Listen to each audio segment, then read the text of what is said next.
As you grow older, your sex life doesn't have to fade away. In fact, it can remain just as lively and fulfilling as it was when you were younger. I'm Dr. Rena, a urologist and pelvic surgeon, and today I'm going to share 8 tips that can help you maintain a healthy and satisfying sex life as you age. Be sure to stay with me until the end, because the final tip may truly surprise you. Number 1 is take your time. As you get older, something called responsive desire becomes more common. So what does that mean? Responsive desire is the kind that develops gradually in reaction to touch or intimacy, rather than appearing instantly. It's different from the spontaneous desire you might have felt when you were younger, like seeing your partner across the room, feeling immediate excitement, and wanting to act on it right away. That tends to happen less often with age, but that doesn't mean anything is wrong.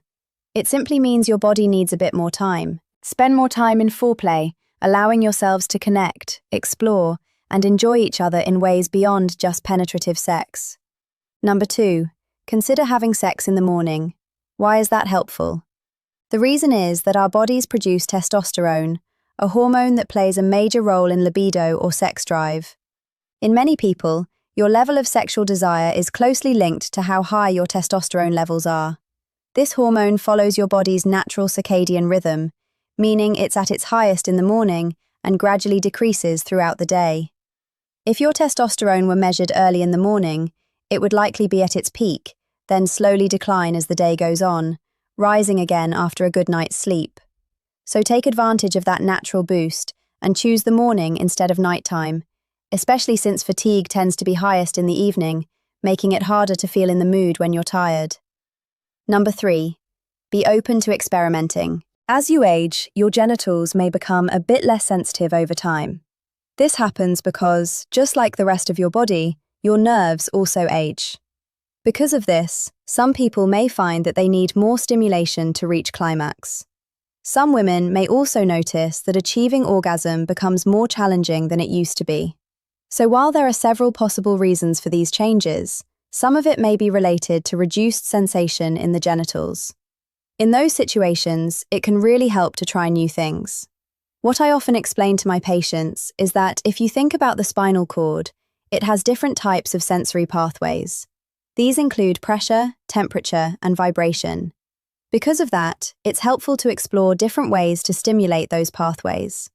This might mean using vibration through sex toys, trying warming or cooling lubricants, applying different levels of pressure, or even using light touch sensations like feathers or similar items. Some people also explore elements found in BDSM that can increase sensation in the genitals or other parts of the body. Of course, if you decide to try any of these, always make sure you have your partner's consent. And if you're using warming or cooling lubricants, test them first on your hand or arm, away from the genitals, so you understand how they feel and how much to use, since they can be uncomfortable for people with sensitive skin. Number 4, review your medications and any other health conditions. There are many factors, including certain medications, that can impact your sex drive and libido, sometimes making you less interested in sex than you used to be.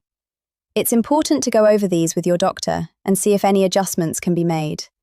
If you're dealing with low sex drive, be sure to check out my video where I explain all the possible causes in more detail.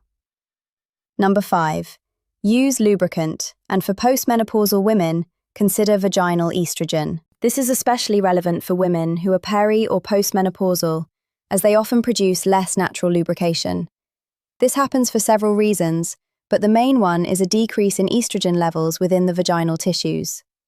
Adding a lubricant during sex can reduce discomfort and make the experience much more enjoyable. In fact, I recently came across an article showing that using lubricant can actually improve desire and help with orgasms. If you'd like a full breakdown of that, leave a comment below and I'll create a video on it. I've also made a video explaining the 3 main types of lubricants and how to choose the right one for you. We talk about water-based lubricants, oil-based lubricants, and silicone-based lubricants, and how to decide which one works best for you, so be sure to check that out as well. Now, about vaginal estrogen, you might be wondering, why would I need estrogen? One reason is that estrogen helps increase your body's natural lubrication, which can make intimacy more comfortable. Another important reason is that it helps maintain the vagina's acidic pH, which can protect against issues like recurring urinary tract infections. Vaginal estrogen is considered extremely safe.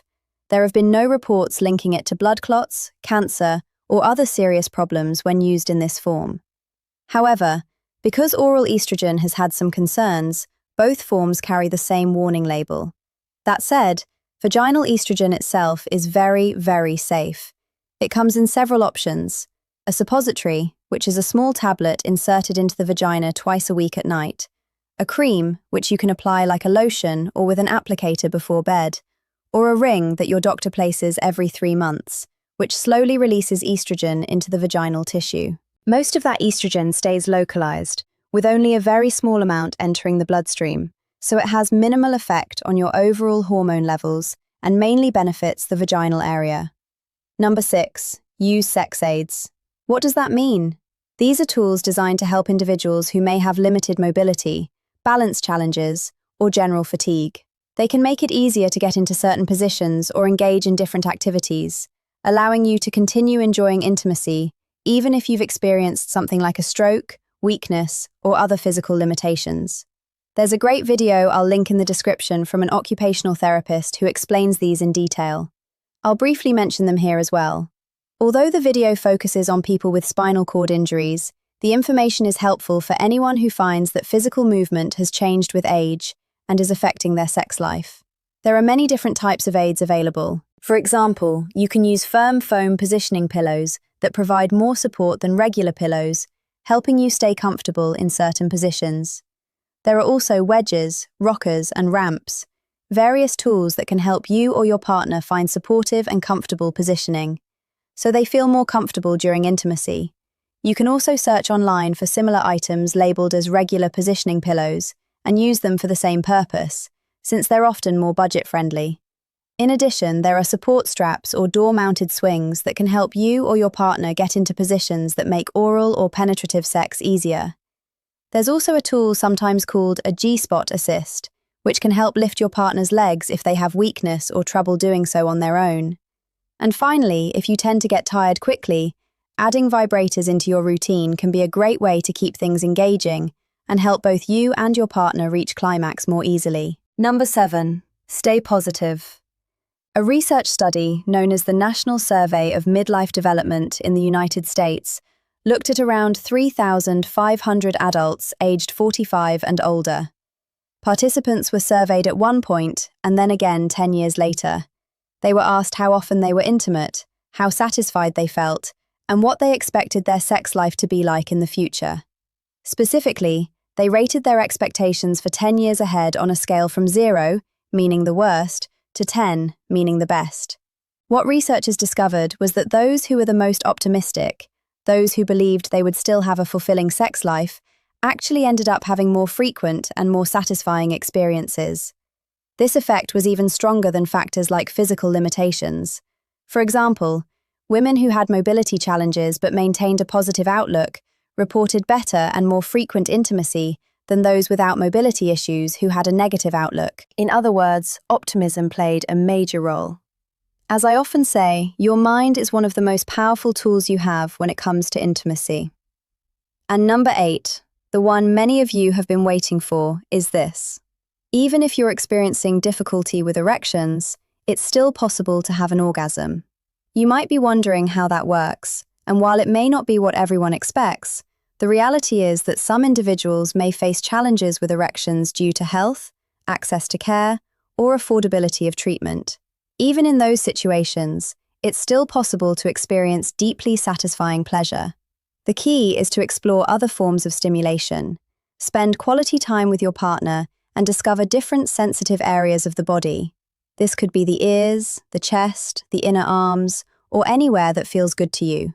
Focus on connection without the pressure of penetrative sex. Touch, explore, and communicate to learn what truly brings pleasure to both you and your partner. It's absolutely possible to reach orgasm without an erection.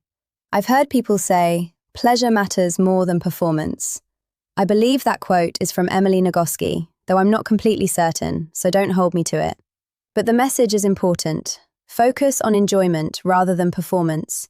As we age, performance can sometimes change, and while there are many treatments available for erectile dysfunction, if you do face challenges, shifting your focus to pleasure can make a big difference. I hope you enjoyed this video. If you did, be sure to subscribe and share this channel with your friends. As always, take good care of yourself because you truly deserve it.